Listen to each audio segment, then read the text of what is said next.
Hey, what's up guys, the Explanation Pros here. Today, I'll explain a horror thriller movie, Cupid. Spoilers incoming. The movie begins with a story about Cupid and his life. Cupid, a son of two Roman gods, fell in love with Psyche, goddess of the soul, was beautiful inside and out. However, Venus, Cupid's mother, grows bitter and jealous of her, so she bores Cupid from ever seeing Psyche. But true love couldn't hold Psyche back, as she begs for Venus's approval. Venus finally agrees, however, with a condition that Psyche completes 3 impossible tasks. Venus, confident that Psyche will fail, is taken aback when she returns alive and successful. Before she could enter the castle, Psyche falls with a gift she was tasked to fetch. Cupid, desperate to save Psyche, pricks her with one of the arrowheads thinking that the ambrosia it holds would help her, but Venus had tampered with it and laced it with poison which ensured Psyche's death.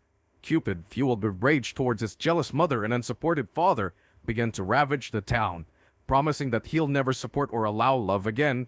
If he can't have it, no one else will. In his anger, Cupid goes to the underworld and faces Pluto, the Roman god of death. Furious that Cupid has the gall to demand help for his revenge, Pluto decides to warp Cupid's mind and fill it with Dorcas' anger that Cupid could never be rid of, as well as demonic energy flowing through his blood. Under the right circumstances, Cupid can also be summoned to defend and protect what he represents, bringing fury to those who abused it, or brought back to the present. Valentine's Day. During a date, Carl is bragging to his date about his career and his money. She seems doubtful, asking him if he's totally successful. He answers that it depends on what you class as success. He goes on and on about his supposed success and wealth that his date excuses herself to go to the washroom. As she's gone, he glances down to his phone and sees that he has 12 missed calls from Sandy. Out of nowhere, a woman bangs on the side of the door to call for his attention. Sandy sits at the table across the guy who turns out to be her dad. She looks so heartbroken as he tells her off for disturbing his important business meeting. She apologizes to him and he brushes her off. She's unable to explain herself clearly, but tells him that everyone's gone and that he killed them all. Carl drags her outside, thinking she's on drugs. He turns her around only to run into his date from earlier. As he's introducing Sandy to her, an arrow hits her squarely in the right eye, blood splashing on both Sandy and Carl. Looking up, Carl finds a body flying just above them. Sandy tells him that they need to go, so she grabs him and starts running. They're in the middle of the field with flying figure who seems to be Cupid. Close behind, Carl asks Sandy what's going on, and she tells him that she summoned it after what he did to her mom. He asks her where her mother is and admits that she's gone. Cupid finally lands and quickly hits Carl on his left thigh with an arrow. Sandy begs him not to do this and that she didn't want what was happening. Cupid grabs Sandy by her hair and forces her head through the arrow that's still sticking out of Carl's thigh. He then grabs Carl by the head and pulls out his heart. Duncan, a teacher, goes to the bathroom where Faye is trying to get gum out of her hair. Elise spies on the two of them as Duncan tells Faye that if it was Elise and her friends, she'll need to tell him so that he can help her. But Faye tells him that she's honestly fine and thank him for trying to help. As he leaves, he runs into Elise and threatens to pull the plug in his school dance if she doesn't leave Faye alone. She counters that she can lie about him finding her naked in the girl's toilet and getting him fired for it. Elise steals Duncan's phone, asking her friends if anyone knew of Faye's number, since it's quite known that huge crush Faye has on Duncan. On the other table, Matt and Faye are talking about the possibility that her spells are working, and Duncan's falling for her. Matt tells her to be real. At home, Faye realizes that she has a series of texts from Duncan.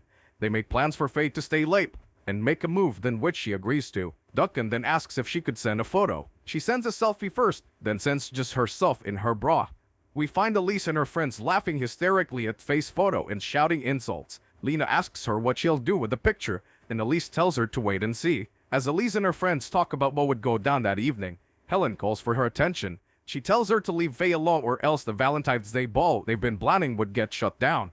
This angers Elise more and she tells her to stay out of it. Helen smiles and tells her that she's only trying to help her before leaving. Lena and Britt tell Elise to leave it, but Elise is more determined to do it now. Faye goes to visit Duncan, who's working on his paper. As they're talking, Faye goes to kiss Duncan, who's surprised. Elise and her friends are recording the whole thing. During English class, Britt plays the video of Faye kissing Duncan. Freaking out, Faye runs but Elise strips her. When Faye gets to the hallway, her semi-nude photos are taped all over the wall. Elise and her friends walk out laughing and insulting Faye further. In her anger, Faye slaps Elise and they start fighting. Helen walks out of her class in time to break up the fight. Duncan cancels the Valentine's Day ball as Faye breaks free from Helen's hold and runs off to the bathroom. Faye brings out her stuff and decides to go through the spell to summon Cupid, the love destroyer. The candle lights dim, and Pluto appears by Faye's side, asking her why she summoned him. She answers that she wants to end love within the school. He asks her if she understands the price for calling the end of love, as well as the consequences, and she confirms.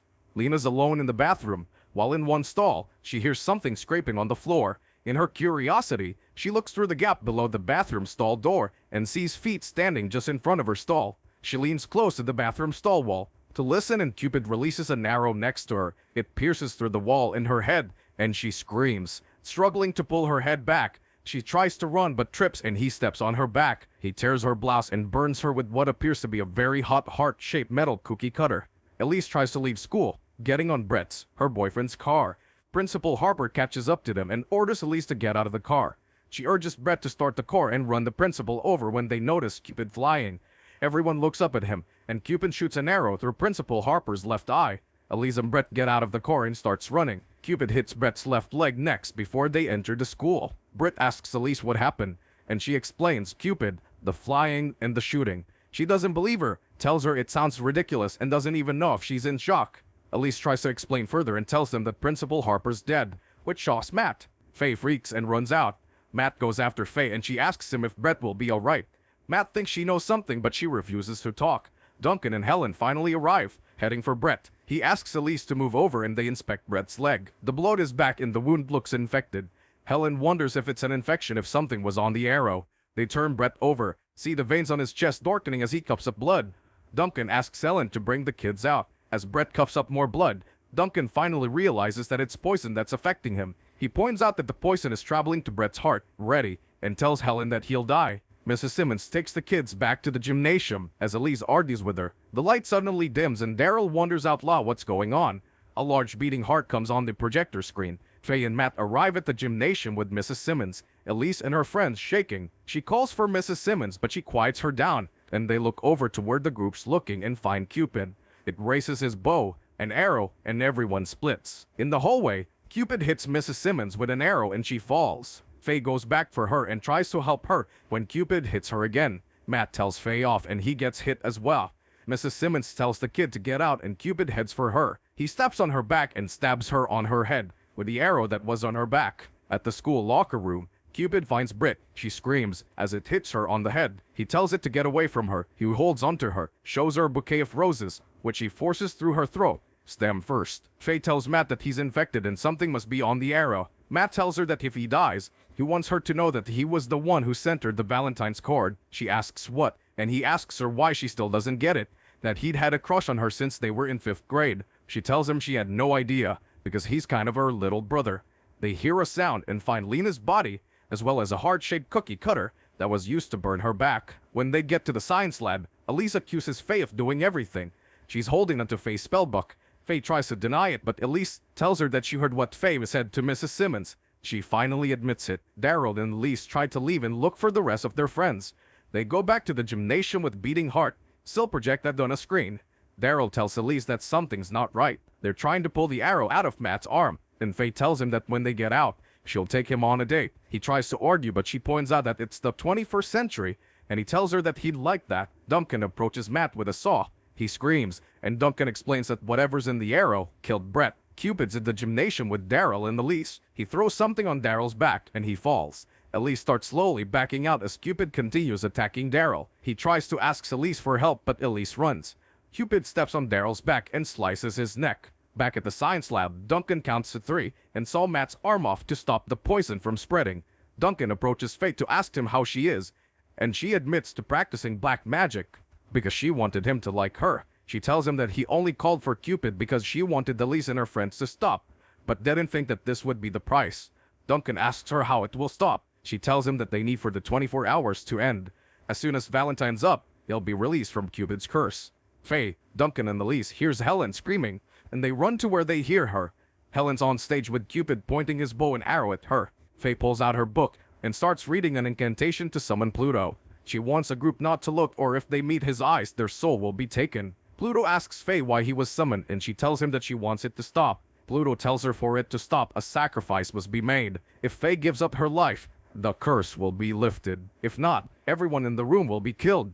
Faye sees Cupid aiming his arrow at Duncan's head. She screams and pushes Cupid away, which startles Elise, and she looks over to Pluto. She realizes what she's done and tries to look away, but it's too late. Pluto touches her shoulder. She faces him. He holds her head, and Cupid stabs his arrow to the back of her head and through her mouth. Duncan's phone starts ringing. It's midnight. They're alive. Cupid and Pluto are gone. The movie ends with Helen and Matt driving off first to the hospital as Faye and Duncan's talking. Out of the blue, Duncan goes to kiss Faye. Faye asks him what he's doing, and he snaps out of it whatever trance he was in. He tells her that her love spells must have worked, and that she needs to fix it. Thank you so much for watching. If you enjoyed this video, please hit the like button and also subscribe to my channel for more videos like this. See you in the next video.